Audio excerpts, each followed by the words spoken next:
ನಮಸ್ಕಾರ, ನಾನು ಶ್ರೀನಿವಾಸ್ ಮಾತಾಡ್ತಾ ಇದ್ದೀನಿ ವಿಷ್ಣು ಅಗ್ರಿಕಲ್ಚರ್ ಪ್ರಾಪರ್ಟೀಸಿಂದ. ಈಗೇನು ನೋಡ್ತಾ ಇದ್ರಲ್ಲ, ಈ road government metalling road, future tar road ಆಗೋಂಥ ರೋಡು, ದೊಡ್ಡ ರೋಡೇ, ಆರಾಮಾಗಿ ದೊಡ್ಡ ಲಾರಿನೇ ಹೋಗೋದು ಅಂಥ ರೋಡು. ಆ ರೋಡ್ಗೆ ಅಟ್ಯಾಚ್ ಆಗಿರೋಂಥ 1 ಎಕರೆ 20 ಗುಂಟೆ ರೆಡ್ ಸಾಯಿಲ್ ಲ್ಯಾಂಡು, ಕೆಂಪು ಮಣ್ಣಿಂದ ಹೊಂದಿರುವಂಥ ಲ್ಯಾಂಡ್ ಇದು. ತುಂಬಾ ಚೆನ್ನಾಗಿದೆ. ಮಡ್ ರೋಡು, ನಾನು ಹೇಳ್ದಂಗೆ ಮಡ್ ರೋಡು 700 ಮೀಟ್ರ್ ಬರಬೇಕಾಗತ್ತೆ. ಏನು ವಿಲೇಜ್ ಇದೆಯಲ್ಲ, ಹಳ್ಳಿಯಿಂದ ಅಥವಾ ಟಾರ್ ರೋಡಿಂದ ಒಂದು 700 ಮೀಟ್ರು ನೀವು ಮಡ್ ರೋಡಲ್ಲಿ ಬರಬೇಕಾಗುತ್ತೆ. ತುಂಬ ಚೆನ್ನಾಗಿದೆ, ಒಂದು ಒಳ್ಳೆ ಲೊಕೇಶನ್ಲಿದೆ ಲ್ಯಾಂಡು. ಸುತ್ತಮುತ್ತ ಸ್ವಲ್ಪ ಬೋರೆಲ್ಲ ಆಗಿದೆ, ಪವರ್ ಲೈನ್ ಕೂಡ ತುಂಬ ದೂರ ಇಲ್ಲ, ಹತ್ರದಲ್ಲೇ ಇದೆ. ಕೆಂಪು ಮಣ್ಣು, NHಗೆ 12 ಕಿಲೋಮೀಟ್ರ್ ಆಗುತ್ತೆ. ಫ್ರಮ್ ಮೈಸೂರಿಂದ 53 ಕಿಲೋಮೀಟ್ರು, ಫ್ರಮ್ ಬ್ಯಾಂಗ್ಳೂರು 180 ಕಿಲೋಮೀಟ್ರ್ ಆಗ್ಬೋದು. ಏನು ಚಲಘಟ್ಟ ರೈಲ್ವೆ ಸ್ಟೇಷನಿಂದ, ಮೆಟ್ರೋ ಸ್ಟೇಷನ್ ಇದೆಲ್ಲ ಆ ಭಾಗದಿಂದ. ಜನರ ಪ್ರಾಪರ್ಟಿ ಇದು, ಪಿತ್ರಾರ್ಜಿತ ಆಸ್ತಿ. ನಿಮಗೆ ಲೀಗಲ್ಗೆ ಡಾಕ್ಯುಮೆಂಟ್ಸ್ ಏನು ಬೇಕಾಗಿದೆ ಖಂಡಿತ ಡಾಕ್ಯುಮೆಂಟ್ಸ್ ಕೊಡ್ತೇವೆ. ಎಲ್ಲ ಡಾಕ್ಯುಮೆಂಟ್ಸು ಕೂಡ ಅಪ್ ಟು ನಿಮ್ಮ ರಿಜಿಸ್ಟ್ರೇಷನ್ ಮಾಡಿ ಖಾತೆ ಆಗೋರು ಕೂಡ ನಾವು ಜೊತೆಲಿ ಇರ್ತೀವಿ.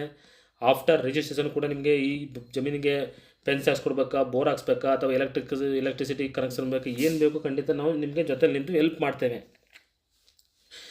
ಈ ಜಮೀನಲ್ಲಿ ಕೊನೆಯ ಭಾಗದಲ್ಲಿ ಅಂದರೆ ಜಮೀನು ಏನು ಎಂಡಿದೆ, ಒಂದು 10 ಅಡಿ ಈ ಗ್ಯಾಪ್ ಅಂದರೆ ಬ್ಯಾಕ್ ಸೈಡಲ್ಲಿ ಒಂದು ಹೈಟೇಷನ್ ವೈರ್ ಹೋಗಿದೆ ನೋಡಿ. ಇಲ್ಲಿ ಹೈಟೇಷನ್ ವೈರ್ ತೋರಿಸ್ತೀನಿ ನಿಮಗೆ. ಇದು ಪವರ್ ಕನೆಕ್ಷನ್ ಇರೋಂಥ ಕಂಬ. ಅದು ನೀವು ಫ್ಯೂಚರ್ ಬೋರ್ ಹಾಕ್ಸಿದ್ರೆ ಪವರ್ ಕನೆಕ್ಷನ್ ಓಕೆ. ಬಟ್ ಈ ಏನು ಹೈಟೇಷನ್ ಕಾಣ್ತಾ ಇದೆಯಲ್ಲ, ಈ ಹೈಟೇಷನ್ ಟವರ್ ಬಂದು ಈ ಜಮೀನಲ್ಲಿ ಇಲ್ಲ, ಪಕ್ಕ ಜಮೀನಲ್ಲಿರೋದು. ಆದರೆ ಈ ವೈರ್ ಏನಾಗಿದೆ ಕೊನೆಯ ಲಾಸ್ಟಲ್ಲಿ ಅಂದರೆ ಎಂಡಲ್ಲಿ ಏನು 20 ಗುಂಟೆ ಒಂದು ಇದೆಯಲ್ಲ ಎಲ್ ಶೇಪು, ಆ ಎಲ್ ಶೇಪ್ನ ಕೊನೆಯ ಭಾಗದಲ್ಲಿ ಒಂದು 10 ಅಡಿ ಇದೆ ನಮಗೆ ಹೋಗಿದೆ. ಬಟ್ ಜಮೀನಿನ 95% ಕೂಡ ಹೊರಗಡೆ ಇದೆ. ಒಂದು 5% ಇಲ್ಲ ಅಷ್ಟು ಮಾತ್ರ ಹೈಟೇಷನ್ ವೈರ್ ಹೋಗಿದೆ. ಅದರಿಂದ ಅದಕ್ಕೇನು ಲಾಸ್ ಇಲ್ಲ ತೊಗೊಳೋರಿಗೆ. ತುಂಬ ಚೆನ್ನಾಗಿದೆ ಜಮೀನು. ನೀವು ಆಲ್ಮೋಸ್ಟು ಎಲ್ಲ ಇಲ್ಲಿ ಸುತ್ತ ಫೆನ್ಸ್ ಹಾಕಿ ಆರಾಮಾಗಿ ಒಂದು ತೋಟ ಮಾಡ್ಬೋದು. ಕೊನೆ ಒಂದು 10 ಅಡಿ ಇದೇನವ್ರಿಗೆ ಅದು ಮೂಲೆ, ಲಾಸ್ಟ್ ಮೂಲೆಯಲ್ಲಿ ಮಾತ್ರ ಹೈಟೇಷನ್ ಇರೋದು. ಕೆಂಪು ಮಣ್ಣು ತುಂಬ ಚೆನ್ನಾಗಿದೆ. ಇಂಟ್ರೆಸ್ಟಲ್ಲಿ 1 ಎಕರೆ 1.5 ಎಕರೆ ಈ ಥರ ಬೇಕು ಅಂದವ್ರಿಗೆ ಸೂಕ್ತವಾಗಿದೆ. ಓನರ್ ಹೇಳ್ತಾ ಇರೋದು 37.5 ಲಕ್ಷ ಪ್ರೈಸು, 7.5 ಕುಂತಲ್ಲಿ ಸ್ವಲ್ಪ ನೆಗೋಷಿಯಬಲ್ ಇದೆ. ಡೈರೆಕ್ಟ್ ಓನರ್ ಹತ್ರ ಮಾತಾಡ್ಸ್ಕೊಡ್ತೀನಿ.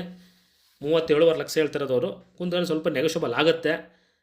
ನಮ್ಮದು 2% ಕಮಿಷನ್ ಇರುತ್ತೆ. ಏನೇ ಹೆಚ್ಚಿನ ಮಾಹಿತಿ ಬೇಕಾದರೆ ದಯಮಾಡಿ ಸ್ಕ್ರೀನ್ ಮೇಲೆ ಬರುವಂಥ ನಂಬರಿಗೆ ಕರೆ ಮಾಡಿ. ವಿಡಿಯೋನ ಪೂರ್ತಿ ನೋಡಿ ಒಂದು ಸಾರಿ ಕ್ಲೀನಾಗಿ. ಅಲ್ಲೇ ಆಲ್ಮೋಸ್ಟು ಡೀಟೇಲ್ ಹಾಕಿರ್ತೀನಿ, ಆ ಡೀಟೇಲ್ ಹೇಳಿರ್ತೀನಿ ಕ್ಲೀನಾಗಿ ಕೂಡ. ಇನ್ನು ಹೆಚ್ಚಿನ ಮಾಹಿತಿ ಬೇಕಾದರೆ ಕರೆ ಮಾಡಿ. ನಮಸ್ಕಾರ, ಥ್ಯಾಂಕ್ಸ್ ಫಾರ್ ವಾಚಿಂಗ್, ಧನ್ಯವಾದಗಳು.